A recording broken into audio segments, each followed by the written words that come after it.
So earlier this week, I was asked to present at the Salt Lake Real Estate Investing Association luncheon, which happened today. Now, normally this luncheon is live in person at a restaurant, but due to being in lockdown because of COVID-19, we actually had this luncheon virtually. Now, there were so many great tips that were shared on at this luncheon, and well, I should say this Zoom call, that I decided to put together a video for you guys of the highlights of the call. The topic was fixing and flipping houses. So there was a panel of approximately, I believe, 5 real estate investors, and we all shared tips and ideas on fixing and flipping houses. You could actually see, I'm getting ready to edit the video for you guys right here on my editing software. And basically what I'm going to do is just edit the highlights. There was some technical difficulties that we had on the call, so I'll edit all that out and kind of just leave you with some of the great tips that all the different panelists shared, and I was on the panel as well, and so some of the things that I shared, I thought it could be useful. So if you ever thought about fixing and flipping in real estate or investing in real estate, then I think you're going to really enjoy this video. Alrighty, Dominic, why don't you go ahead and take the meeting away? All right. How's everybody doing there? This is welcome to the Sloria virtual luncheon that we're putting on for the South Valley. I am your host, Dominic Delgado. I've got my co-host in Shotgun, Mr. Justin Puchar, is going to be helping us out here. We have some amazing speakers. As you guys may know, some of these folks, they're going to be sharing some valuable knowledge about the topic of forced appreciation through renovation. And I would call these guys doers because they're out there doing it now and they're making stuff happen. This will be an open discussion with Zoom. So I encourage all attendees to feel free to go over to this chat box that you'll see on your right-hand side and go ahead and ask questions throughout this meeting. So that way, some of the questions that you can ask, we can get some responses from our panelists as well as get some nuggets here in that. So we got Sterling Harris, Yoshi Shiraki, and I got Jordy somewhere here. Oh, Jordy Clark. And then we got Del Mickelson. Tell me, all of you are doing renovations, doing fixing and flipping. You're also renovating, buy and holds. I'm going to start off first with Jordy. Jordy is a full-time realtor and also a real estate investor. Let's unmute you, Jordy, here. Let's see here. Can you hear me? I can hear you now. First of all, foremost, congratulations to you and Courtney for having little baby Noah. He just barely got done having a little son, a little newborn. And yeah. He's just an awesome guy. He grew his family. You got the daughter, right? And then now you got your son. Is that correct? Yep. Yeah, exactly. So congratulations to you guys. Tell us about your background. I know that you started in 2014. Give us a quick synopsis of how you got started in real estate, especially with investing and fixing, flipping. Yeah. So I got started in real estate when I was actually working as a loan officer at a local credit union. And then I got a second job at the Grand America being a valet. This was 2013. So I got my license in 2014 and joined a real estate team, the McQueen team.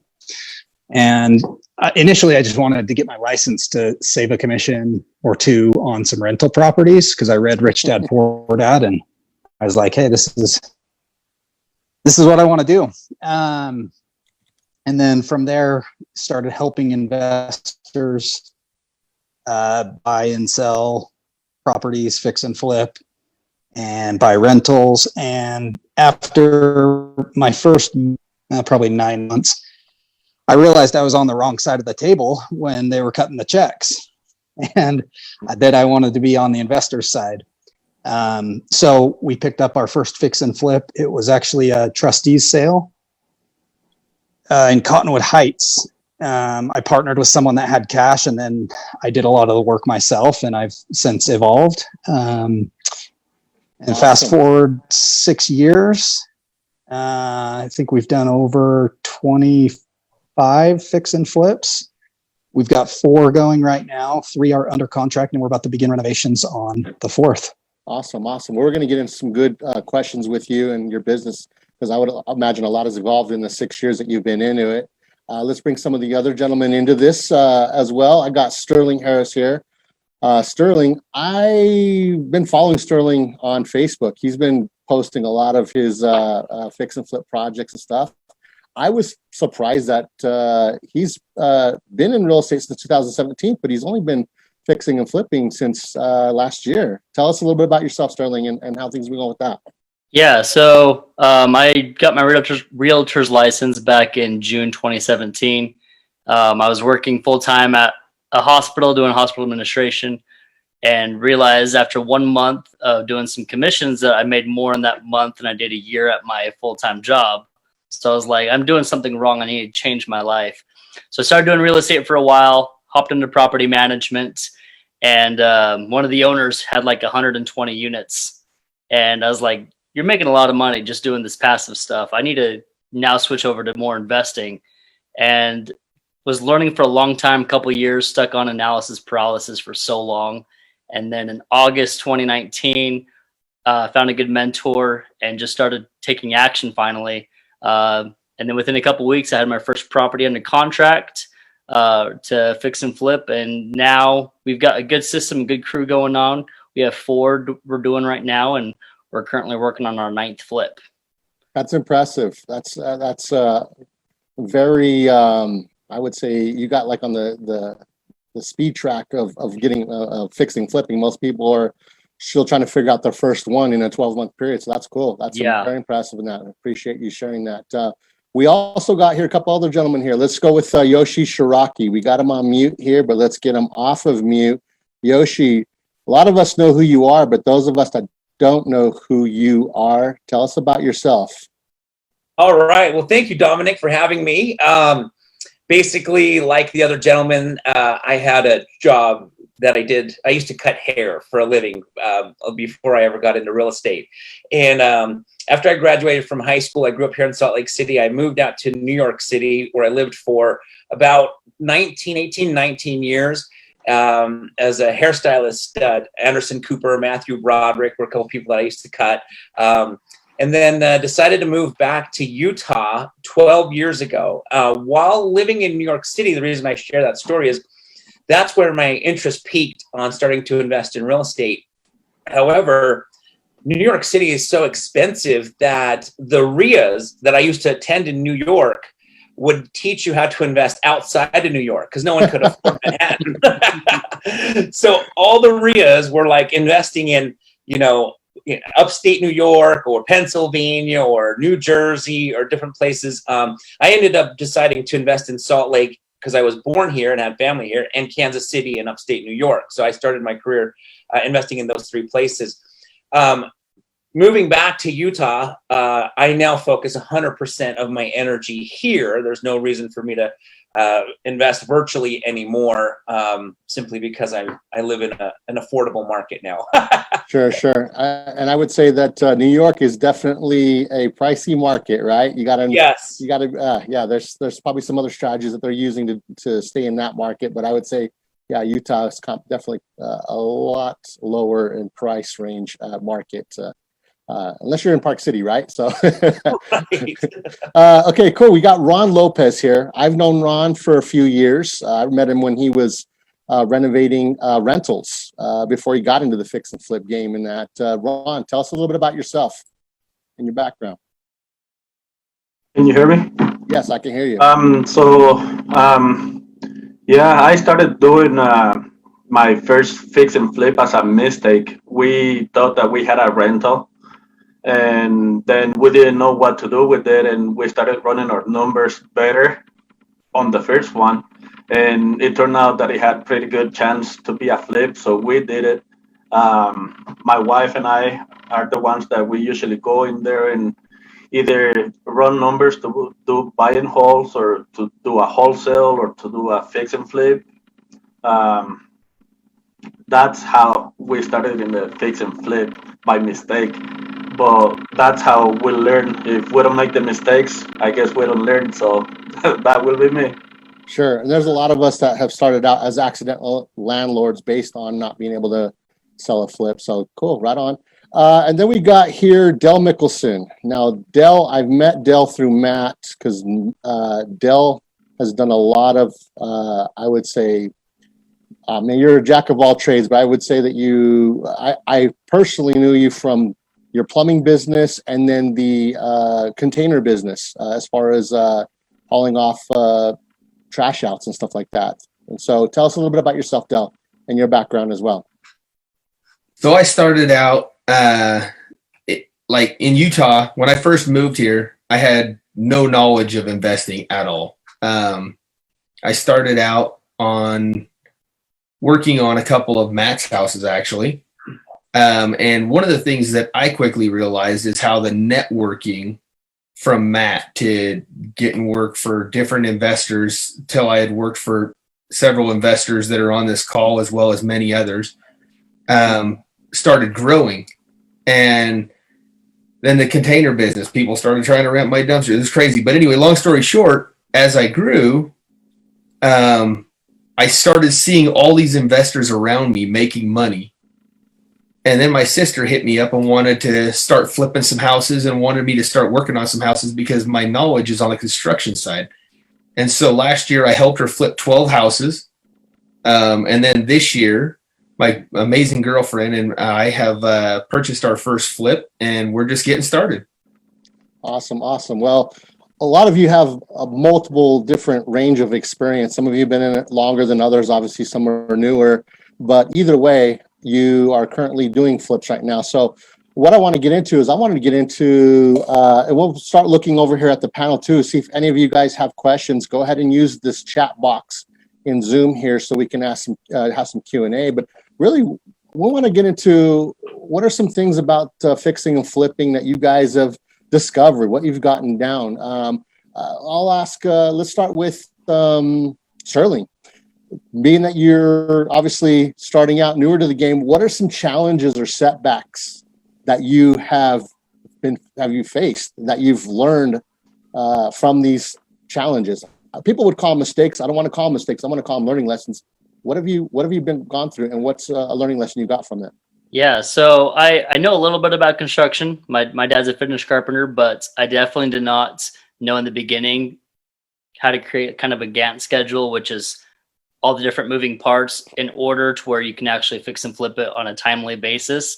And definitely my first couple, I went over a lot in terms of time, and it was learning the kind of the 4-way on what needs to be done at what time so that you can actually finish on time. And learning that was a huge kind of a learning curve. But once you start getting it down and learning it, your contractors like you better because you're actually working with them on what they need. And we did make some mistakes. There was one of our projects we went over almost 2 months in the timeline simply because I did not know timeline for ordering certain things. You order something, it's like, oh, this is a month out. Crap, it's not 2 days.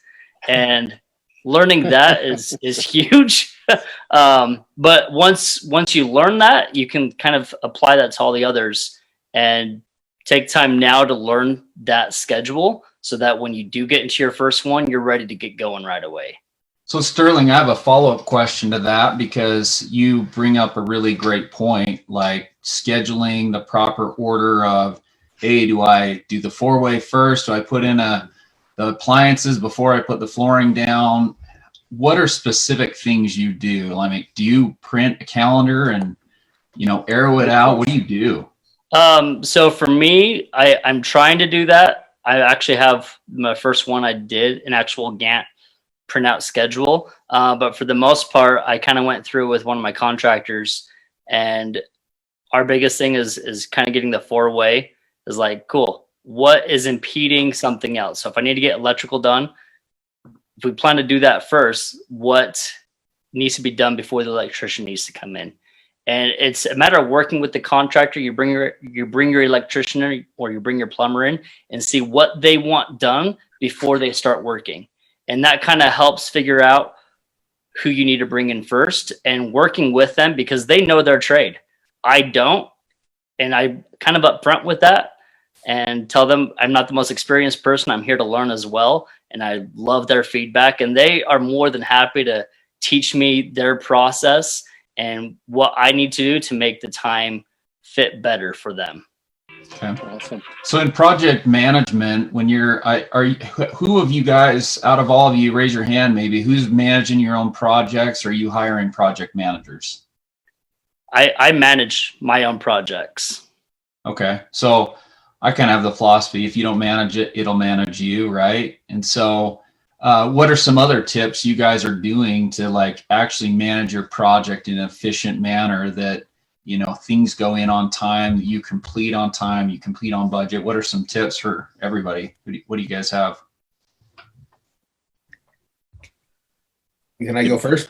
Yeah, do it. Yeah, All right. Yeah. So for me, one of the things that I found is I found a strategy, and it's even slightly different than maybe Matt's or maybe yours, Justin. But what I've always got is I stick to my core four, and I stick to them in a certain order. I always go HVAC, followed by the plumber. Oh, sorry, framing first. Framing has to be in. If the framing's not in, there's always there can be a little more framing afterwards to touch up around HVAC or plumbers, but framing has got to go in, followed by immediately HVAC, then my plumber, then my electrician. And the reason I go in that order is because that's the order of size of material that goes in. And if you go out of that order, I find that I struggle. And then from there, it's just a matter of getting to your finished phases quickly. But even on your finished phases, you're going to run into a few little struggling points if, like Sterling was saying, if you get your flooring in before your appliances, if you don't have it in before your appliances. So I'll put in my floor, my hard surfaces, and then I'll get through drywall, get through paint. Then you get your hard surfaces in quick. Once your hard surfaces are in, you can go kitchen cabinets, granite, and then you're ready for finish on everything else. And if I do it in that order, I find that it goes really smooth. The only one thing I didn't mention that I think is critical for you guys, going back to ordering in advance, is don't forget your windows right out of the gate. If you do, they'll bite you in the rear. Good tips. Good tips. Hey, I'm going to follow up with that, Dale, knowing that you started off as a contractor and you still do contract work for other flippers.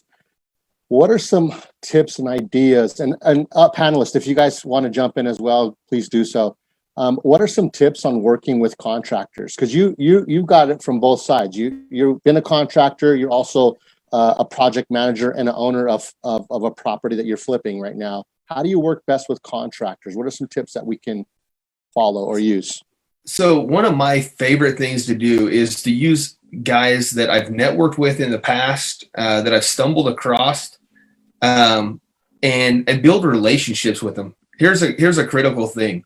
I work with one specific electrician, just for example, that won't work for any other flippers. He won't work for anybody else because I have a relationship with this guy and I've worked with him for 10 years. When you build relationships with these guys, you pay them promptly, and you make sure that if they need something, you scratch their back. I mean, communication with other people is key. If you're communicating with them and you know what their needs are, and when they need you, you have their back also, it's amazing how well these contractors will work with you. If you're too busy to answer a question or help them when they're in a pinch or a bind, guess what? They're too busy to help you when you're in a hurry. Relationships really matter, right? I think that's what you said is, we always are dealing with this relationship of we want the finest quality at the lowest price, the quickest time period, right? And these contractors are trying to make a profit too, right? So how we work with them is how we're ultimately going to yield our end goal. We've got a question. How do you decide what to repair versus taking risks and, maybe getting called out for permits or, something that's aged as far as appliances? Or do you take out the tub? Do you just put tile? Do you do a surround? How do you guys make some of those hard calls? Yoshi, we haven't heard from you. Sure. Okay. I just didn't want to jump in out of order or anything like that. So basically, for me, I look at the comparables. And if the houses that are selling that I'm comparing my property to, that I'm hoping to sell at that price, they didn't take out the tub, they just refinished it, then I'm probably going to cut that cost and just refinish it as well. However, if there's things that I can tell that they did, to get that top price that I'm using as my ARV, then I'm probably just going to copy that. A lot of what I do is just copying. Look at my ARV, look at the pictures, and copy it. I don't try and spend more than what I think, or I shouldn't say I don't try and do more than what I see on the comparables, because now I'm pushing a higher price that may not appraise. So it's pretty much just as we hear Tony Robbins say a lot, modeling other people. Ron, do you have a different spin on that?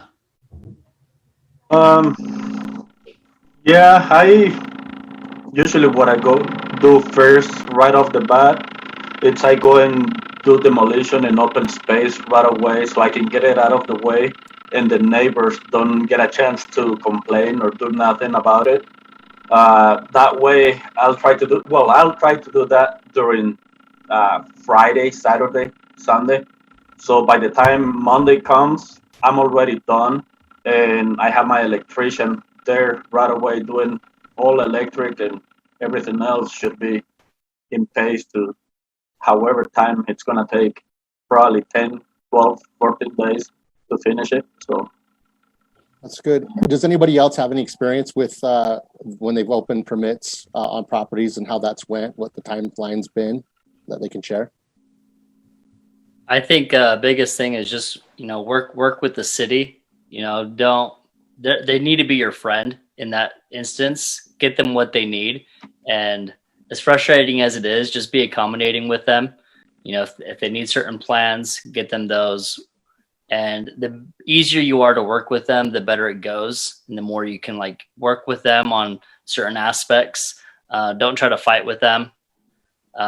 Usually, at least in my experience, I've only done it twice, where we've had a lot of back and forth with the different permit and inspectors. But the more we fought with them, the more headache and a hassle it was. And so just get the documents you need and play nice. Okay. There's some real wisdom in that. Every single time I've ever met with the city inspector, I did it with cookies in hand.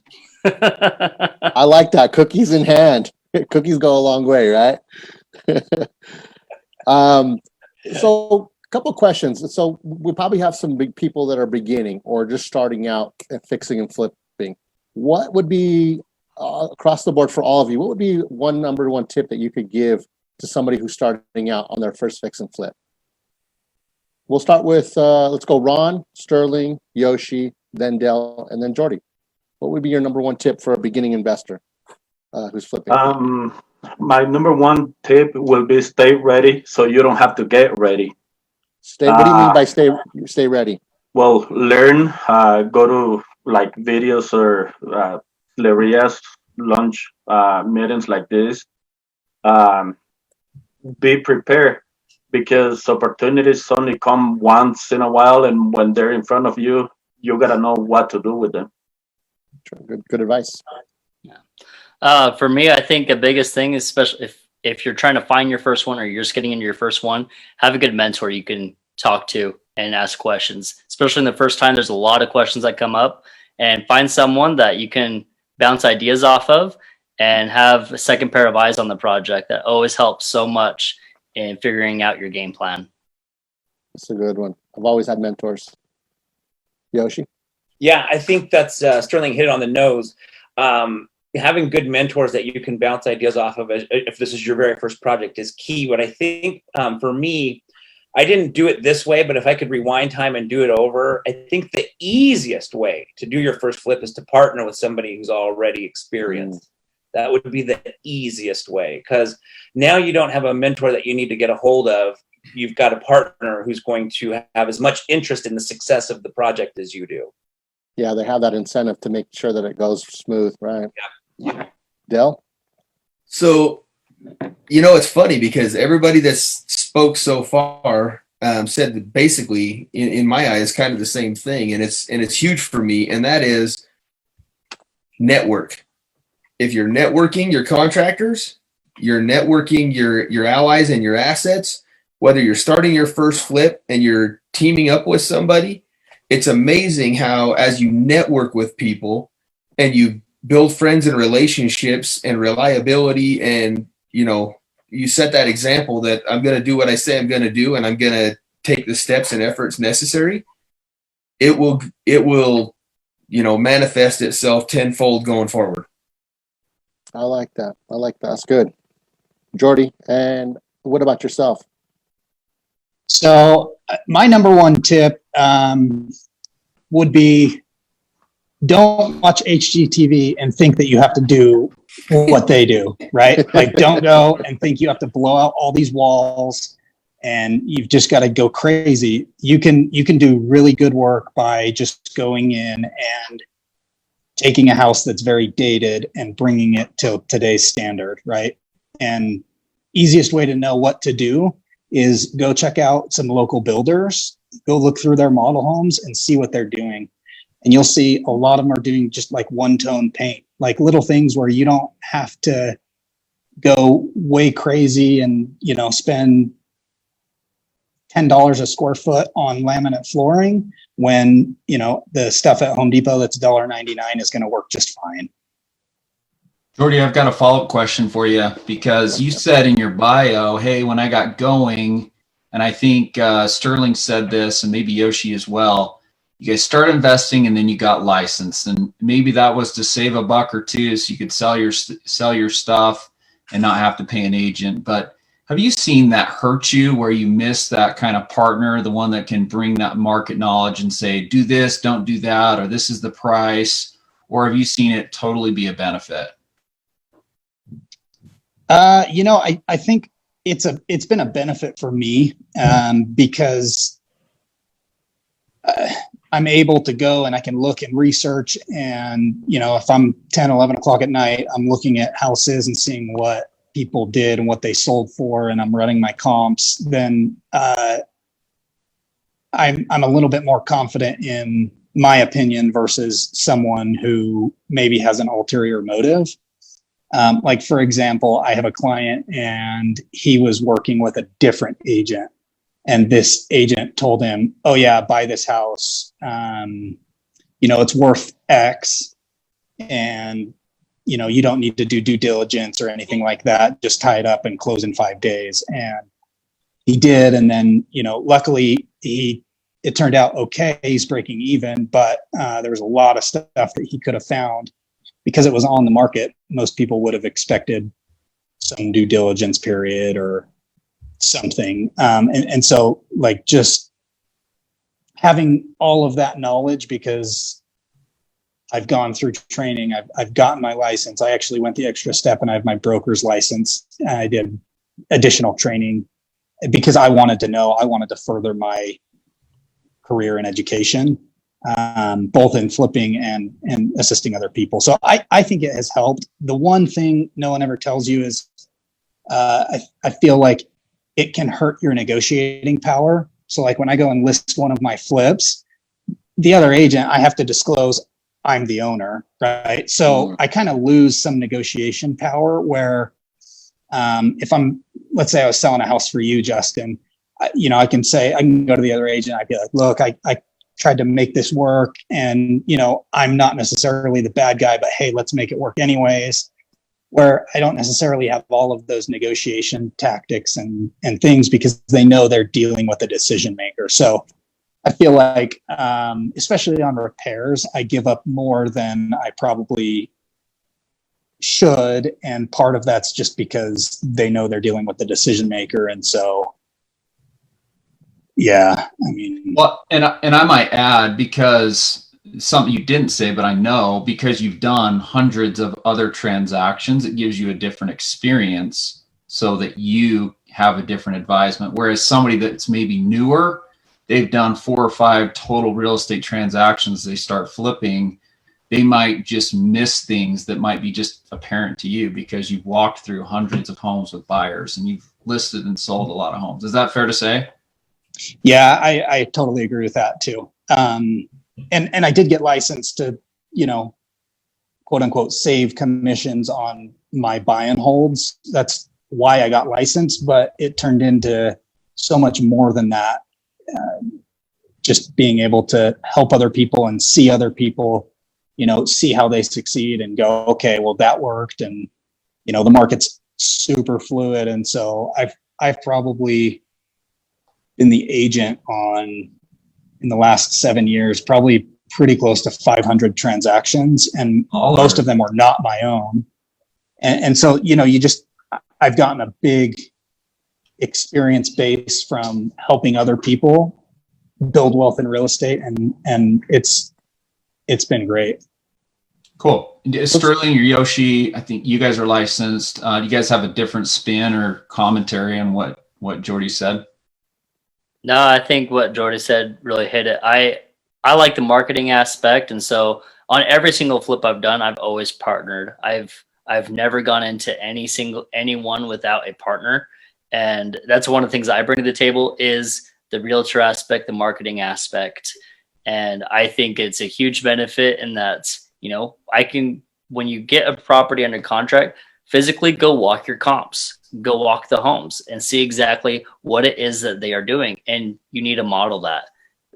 It can really screw you over if you don't. And by being that realtor, I'm okay giving control to other partners and stuff, but that's the part that I really love. And kind of like what Jordy said, negotiating power, I give into a lot of repairs.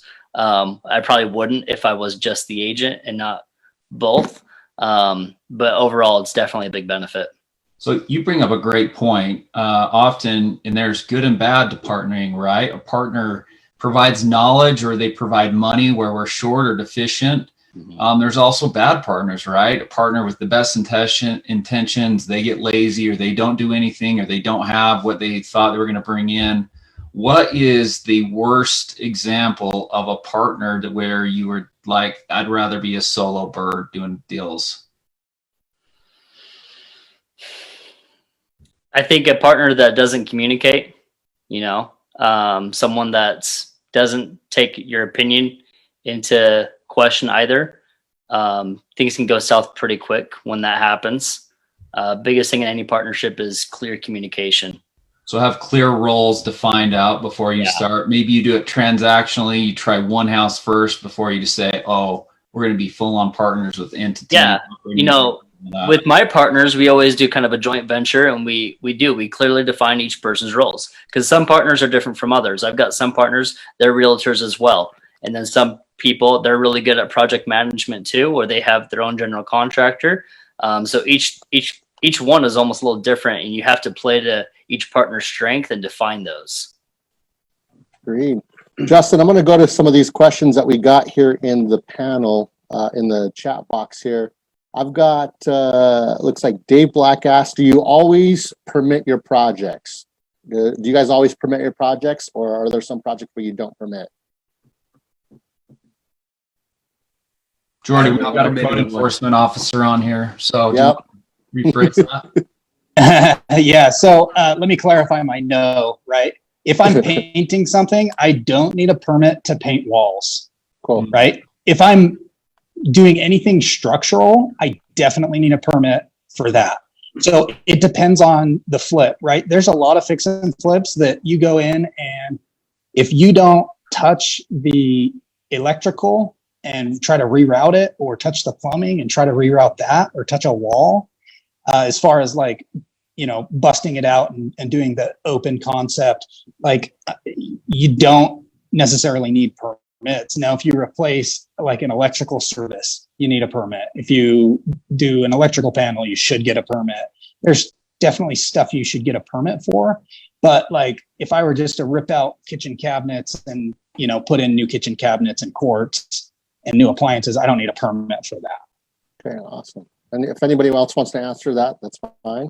On that one, I have found now that some cities do require a permit to replace cabinet, the kitchen cabinet. Interesting. What city have you found that to be? Clearfield. Clearfield. Good old Clearfield. So I had a bad experience with them, and I found out a lot of things that they ask way more from different cities. So sure. Yeah, when in doubt, ask them. I know that not everybody does pull permits, and it's kind of at your own risk when you're doing that. So, and some people, they're fine with taking that risk. So, I've got another question here. Follow-up question to that. Yeah. What is, Dale, what's the risk if you get busted and you don't have a permit?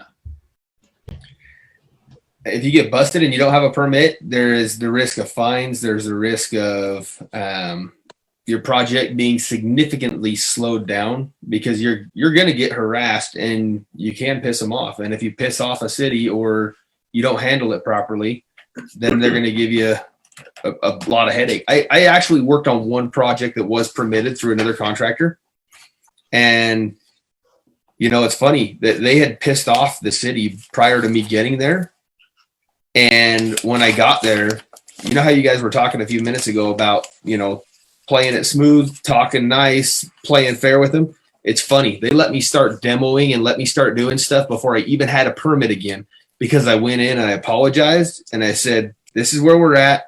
The permits were, you know, we were trying to get them in the process, and here's where we're at now. And they let me start working before I even had the permits again. Even though I had a red tag on the property, I had the city's blessing to keep going because of how I communicated with them. So there is risks, but remember, whether you're on the front end or the back end of that, always play nice back with them and it'll work in your favor.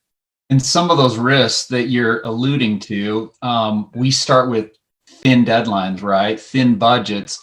Maybe it's a hard or private money deadline. Could they cost us additional interest, extension fees, all these things? You know, if you've got a contractor lined up and they can no longer do your job because they were going to do it this week and now you're 45 days out, you have to get plans re-engineered. So when you say headache, it can be extensive headaches. It's true. Go ahead. You're going to say something? Go ahead. I like some of the big risks to working without a permit that I don't know if anybody really calculates for is when you line up all your contractors and you line up all your subs, and if you're using good contractors, they're booked out, right? So you get a red tag on the property, and who knows how long it is before you make it through the bureaucratic channels to get it removed. And not only did you lose that time, but you're going to lose another 3 weeks trying to get all your contractors to come back to the site because now they went to other work, right? Because they've got payroll and overhead to cover. So it's totally worth just playing nice with the city and pulling the permits. And I might add one more caveat to that. Some of these code inspectors are getting really smart, and be careful what kind of language you're putting on the MLS listing. You're saying, hey, I'm doing this, this, and this. And somebody catches wind of that, they can come back to you. So I would be very cautious how you market your stuff too. Awesome. Well, we got some more questions. I want to switch gears here. One of the things that I love doing in real estate is I love finding the deals, because obviously those deals are what we need in order to be able to renovate and make some money. What are ways that you guys are finding flip deals? What's your favorite? What's your not so favorite?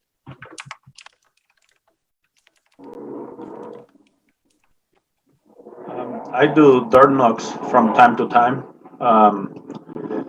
I got a deal once. It didn't work out, but that's one of the easiest ways sometimes to find deals. Okay, awesome. What about you guys? Anybody have a specific way that they like finding deals? So my favorite way is actually through social media. I used to do a lot of different marketing stuff on the realtor side as well. Door knocking, mailers, cold calling, sphere of influence. And since August, really out of the 9 flips, 7 of them have come through social media. And it's not paid advertising. That's just constantly being on Facebook and just videos and content constantly. And it brings in people and brings in more networking, and people will bring you deals. So if people are out there trying to find their first one, they're trying to get that momentum going. I'm a huge believer of being active on social media. Start making those posts once a day. Another discussion for a different time, but there's a method called 3-2-1 method, where you do a mixture of lifestyle and business posts to try to attract more followers and more engagement. And it's a good and easy way to bring in more leads. And this doesn't cost you other than your time, right? Nope, just my time. This isn't pay per click or anything like that. Nope, it's just if people watch me on my Facebook, it's just content. It's just creating videos. It's just posting all over the place, and it's brought me most of my deals. Anybody else want to jump in? Yoshi, I know that you're big in social media. Yeah. So two things that I'm doing right now. So my favorite way that I find deals is over the last, I would say 2.5 years, 2 to 3 years, somewhere in that window. I partnered up with a hard money lender who doesn't loan on fix and flips. He's a hard money lender that loans over long periods of time, years. His loans are structured usually no less than 12 to 24 months. These individuals obviously have challenges with getting conventional financing, which is why they borrow from him. 3 years down the line, he finds that it's time to foreclose because they haven't paid for 6, 7, 8, 9, 10 months. And he's very lenient on them. He'll give them way beyond what a normal bank will give you as far as back payments. What's been nice about that is every one of his foreclosures will partner on. So we buy it off of the people. And so this has been probably one of my biggest lead sources. And the great thing about this is he only loans if there's already equity in the property. So he's not typically loaning on a purchase. It's oftentimes a second mortgage. So there's also a large chunk of equity already in the deal. So it's safe. It's a safe loan for him. And then obviously over the last 8 years, we've had so much appreciation growth. So we're getting big margins on these particular transactions. So that's my favorite way. And it's never ending because he's been loaning for the last 30 years. That's what he's done for a living for 30 years. The second way that I recently started to search for deals is, and this is completely just like a hunch, a gut feeling, but I have a feeling that a lot of landlords who are probably not as seasoned as a lot of people on this call listening and the people who are sharing, but a lot of landlords out there probably that didn't have a tenant who couldn't pay because of COVID, they couldn't pay that mortgage, are probably a little bit stressed. And so we're calling for rents now like crazy because for rents are landlords who obviously don't have income coming in right now. So I have a virtual assistant in the Philippines who basically calls for rents and then basically ask them if we can, if they're open to selling. Hey, we see your houses on the market on KSL here for rent. Crazy question, just curious to see if you have any interest in selling. And so it's now, we just recently started doing this. So I can keep you guys posted on how that works, but I have a gut feeling that it's probably going to be something that's going to grow just because of the lack of people being able to pay rents. I agree with you on that. That's some of the places that I found properties working with accidental landlords. And a lot of times, like you said, now with COVID, they're not getting some rent. And then if the property has deferred maintenance, there's just layer upon layer of challenges for them. When you come in with as the investor who can work with them and find some solutions, and if any of the solutions work for them, you've in a sense beat out the competition because it's not being advertised for sale, it's for rent. And not every investor calls on landlords. And it surprises me because I do a lot of marketing. I do call with clients of ours to show them how to be able to do that themselves. It's amazing when we start calling how we can find deals. And I'm like, this deal is sitting there for everyone to find, but those that are not obviously calling, they're not going to find it. So awesome. You look like you're going to say something. Dakota's got his hand up. Can we do some can I ask some rapid fire questions? Ooh, this is the rapid fire session part of the meeting. Yes, go for it. I like it. Okay. Harry Payne asked, Jordy, would a realtor give you an independent and different opinion without your own assumptions clouding judgment, i.e. what the true ARV would be? I think, it depends. If they're trying to sell you, they've got commission breath, they're, hard up for a commission, I would definitely take that into consideration. But I think most of the time, most agents who know what they're doing are going to give you a pretty fair shake on what the ARV is. So it still requires you to be knowledgeable to trust if their opinion's right. Yeah. Can I chime in real quick? going Sure, rapid fire. Okay, going back to Justin's question to Jordy and Dakota's question to Jordy, I'm with him 100%. I think that getting your license is very advantageous because we can track that data ourselves and we can make the decisions ourselves. I've seen people out there like Riley Rogers, who's a friend of a lot of us. He does not have his license, but having said that, he has access to the MLS. And so he's heavily in the decision-making process of what the ARV will be and what they're going to sell at. Even though he's not the licensed agent, he is maybe in some cases more educated than some of the agents that are going to list for him. So whether you have it or not, you've got to know it. Your license, whether you have your license or not, you've got to know the info. Right on. Greta Coleman says, what was the most costly lesson you have learned in flipping? What did you learn? Dell, do you want to take this one? Yeah. That's kind of funny. Yeah. Most costly lesson that I've learned in flipping. That's a tough one. The most costly lesson I probably learned in flipping was we did not discover termites in one house prior to purchasing.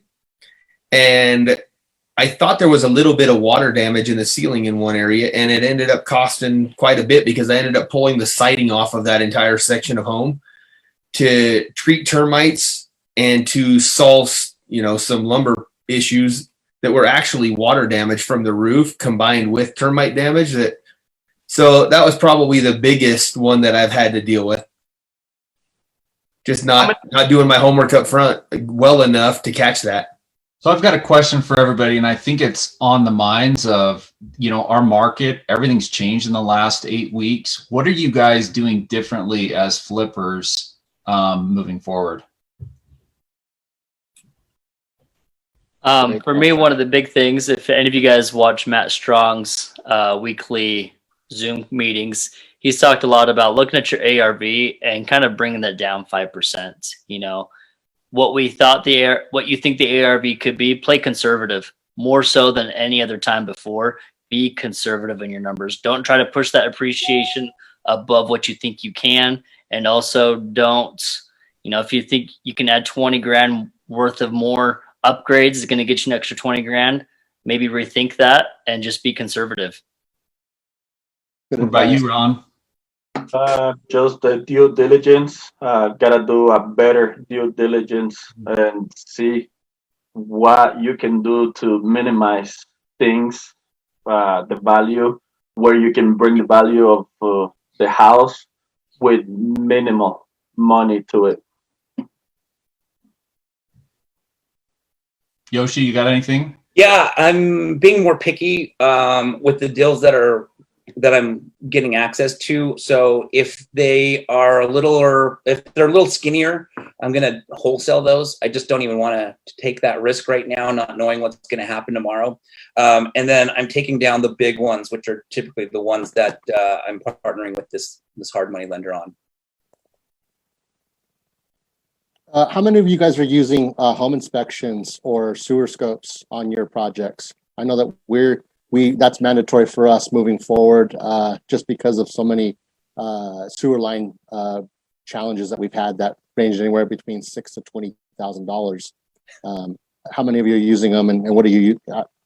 Sounds like Yoshi, yeah, Ron as well. Everybody. Well, it's like 10 to 15 years ago, everybody was connecting the sewer lines to the mains with Orange Burke, which everybody thought was a really good product at that time. But it turns out it only has a 10 to 15 year lifespan, which means right now is around the time all of them are starting to collapse and have issues. Yeah, we're starting to see more and more of them, especially with the clay pipe and all that. As always, it's always good to be able to renegotiate. Now, I know that some of you are buying from wholesalers, and a lot of times wholesalers aren't giving you a due diligence period. You're having to put non-refundable earnest money down, which is also, risk in itself. So, but if you can, I strongly suggest getting sewer scope and all that. And if possible, utilizing that to renegotiate with the seller and the listing. It's a little bit more challenging with wholesalers. So awesome. What other, did you have some other questions, Justin, that you wanted to bring up? Let's talk about liquidity, right? Hard money lenders are reducing their LTVs. You know, I don't know if some of you guys use private money to do your fix ups. What are you guys implementing right now, or where are you guys seeing your biggest challenge trying to come up with money? So I'll start with this one because it has to do with what I'm doing differently. This is really spot on. I'm being very careful not to spread myself too thin right now. So I've basically said I'm not going to buy another flip until I've closed out on one of these that are under contract and I've got my capital back. Then I'm going to look, right? Because it's interesting. We're in a very fluid time in the market right now where, like, I just put a flip under contract 2 days ago, and the agent called me today and he's like, "Hey, buyer just got furloughed. He can't qualify." And so I'm having to go back to the other agent, which I told him, "Hey, sorry, we're not going with you," and kind of, beg to go under contract with them.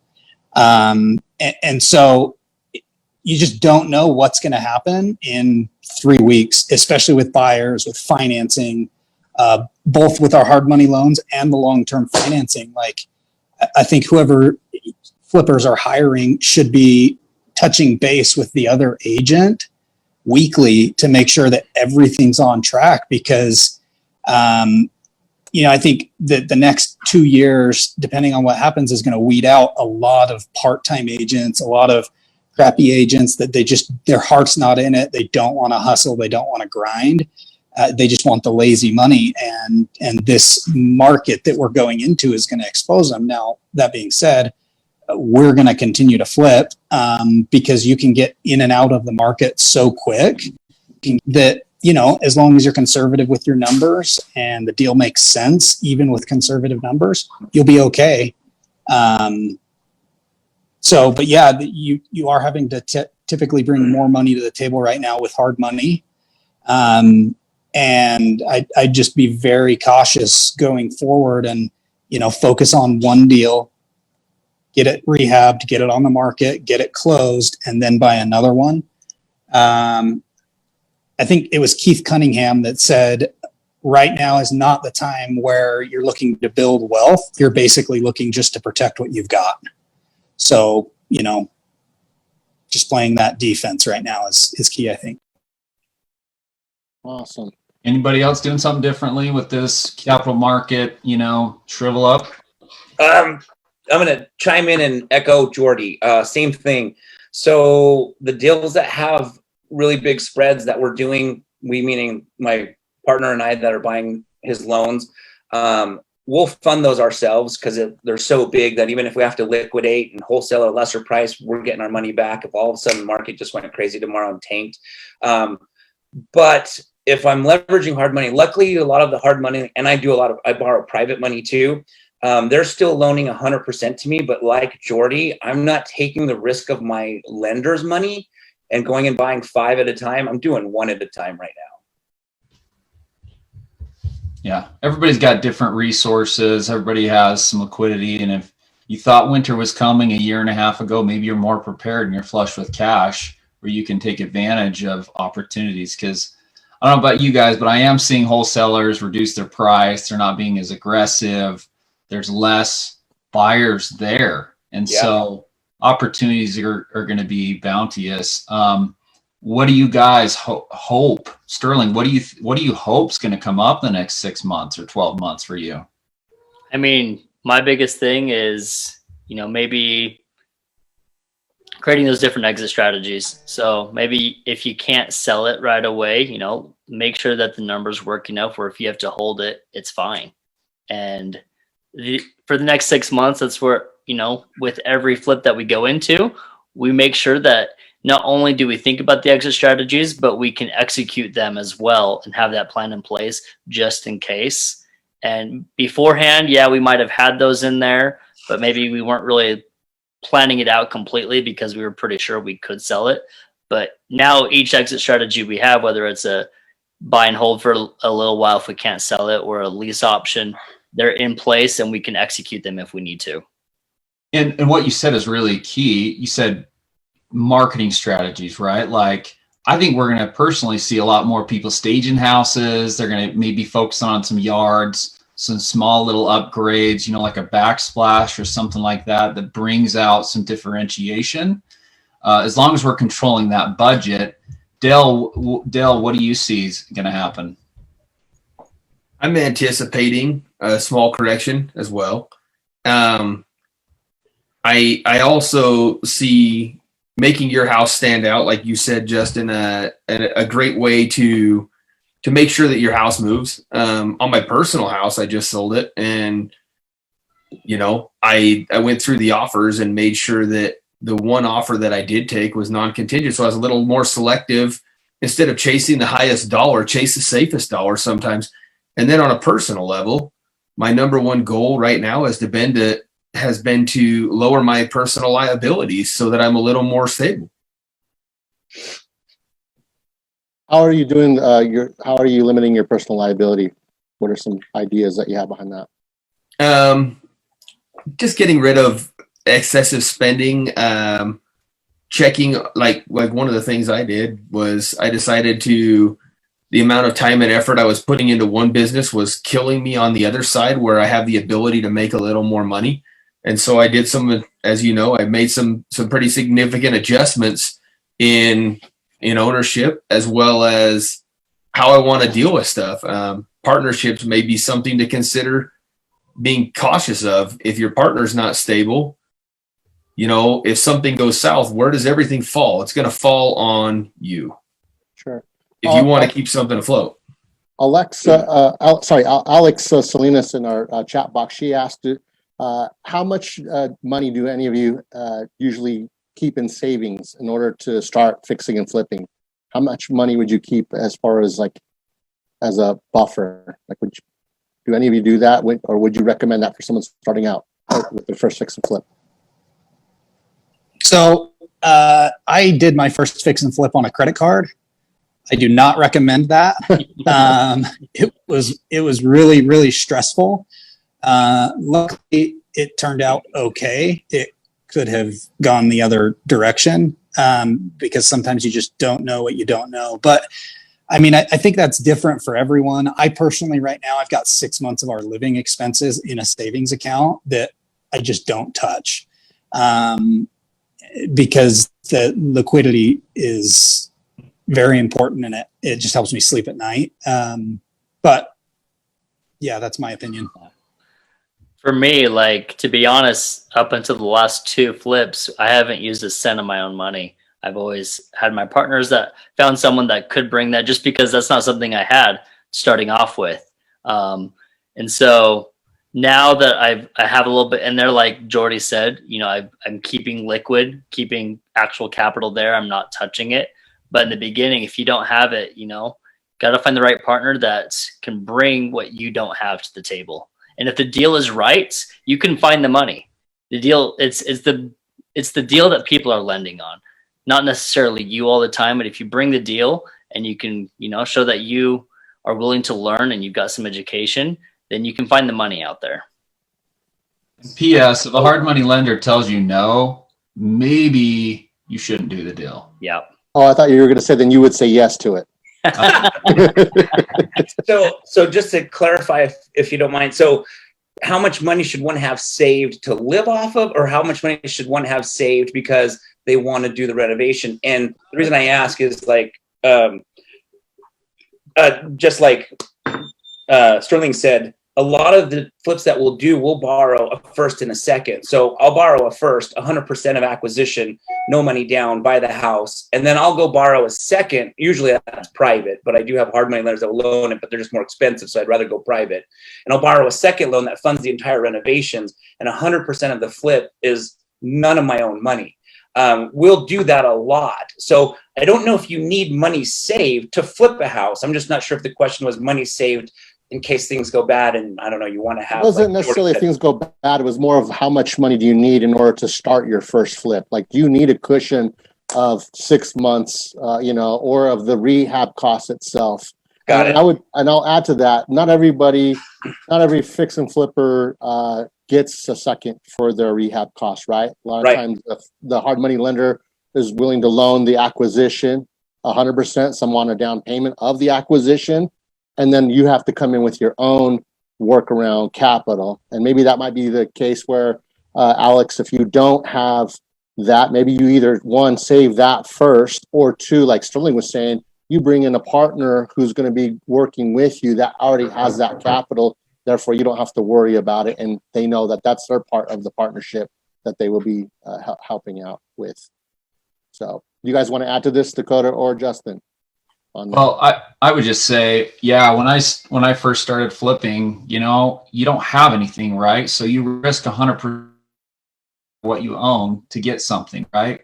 Once you scratch it together and you've done a couple and you've been successful, you've got to put that money away. So my personal preference is I like to do all the repairs with my own money for sure. That's just me. It's worked out well.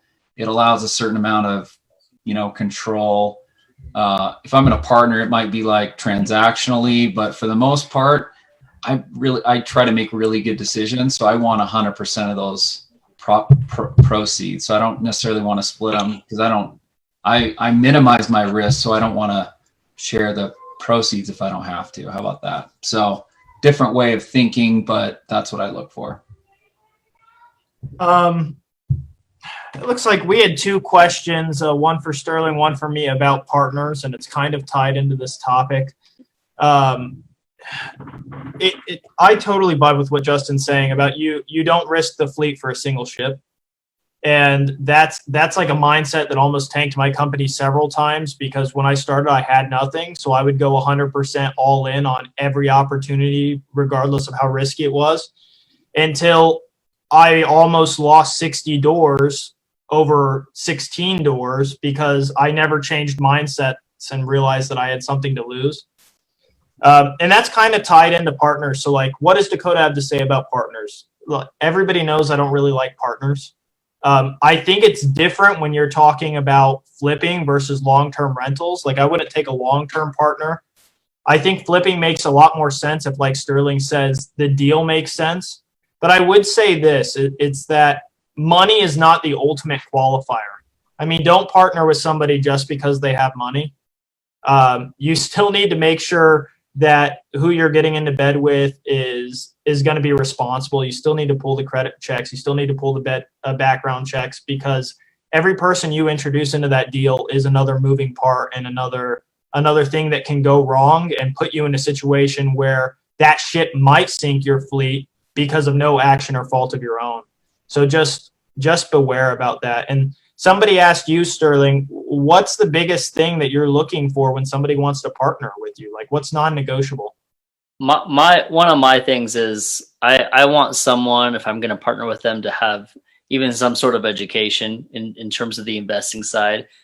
That, and what that means, like not a formal education, but they've had to be able to show that they're working to learn this business and that they're taking those steps to keep learning. I don't want to go in with someone, like, even if they have the money, that they don't know anything and they haven't really taken the time and the effort to learn. And so that's my thing is they need to be able to show that they are learning and they're malleable and they're willing to keep learning. Kind of like what you said, you need to be careful who you get into bed with. And I much prefer working with someone that has even a little bit of education. Awesome.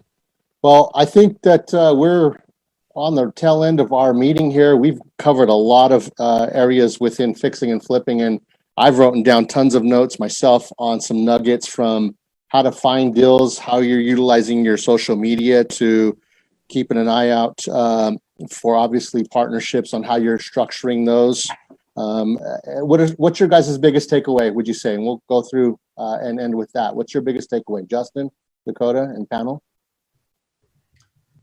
I think my takeaway is you don't know what you don't know. And so you've got to take great advice from the panelists, the people, the nuggets they brought. I mean, this is really solid advice. Now, the challenge is, like, how do you adapt it to this market and what's going to happen? And so for me, it's just, it doesn't matter if you're one day in the market or you're 10 years in the market, there's always things to learn. And people can help you get further. If you play nice, you pay them on time, if you follow them, do what you say you're going to do, you can get really far. And that's just leveraging time and talents and money. That's what real estate's all about. But we have to remember to do that within our network and give back to people. So. Sure. My big takeaway is that all the brains on this call share one thing. It's that even though everybody on this call is very experienced, what I'm hearing is keep cash liquid, be more conservative, and chill out. Slow down. This is not the time to be aggressive. Awesome. Anybody want to add to that as we wrap up here? Looks like Yoshi, go ahead. Can I just share something that I just thought of really quickly here that it's helped me over the last, I've been doing it now for about 5 years, going back to Sterling and Jordy commenting earlier how we're licensed, and when we negotiate our flips, they know they're talking to the decision maker. This has helped me. I'm not saying it's going to help everybody, but and how we'll give up a lot more repairs because we're the decision maker. So something that's helped me over the years, I've been doing it now for about 5 years, is one, I usually always say I have a partner, which is true to a degree. It's my wife. So I'll say, oh yeah, let me check with my partner and I'll get back to you. And then I can always blame it on my wife. I blame a lot of things on her anyway. I bet you she loves that. Just kidding. The second thing though is, this is what I've been doing now for the last 5 years, and it's worked awesome. So let's say we're going to go in and do a flip. And one of the things that I budget for is a big ticket item, like let's just say furnace, for example. I've budgeted in my repairs, I'm going to change the furnace, but I don't do it. I plan on doing it, but I don't do it and list the property all pimped out, beautifully fixed. Then what happens, because it's a big ticket item, is in the home inspection, it comes and creates a red flag for the buyer. And they have this list of repairs that they're asking me to do. So usually what I'll do is to negotiate that with them in a really simple way. I was like, okay, totally understand where you're coming from.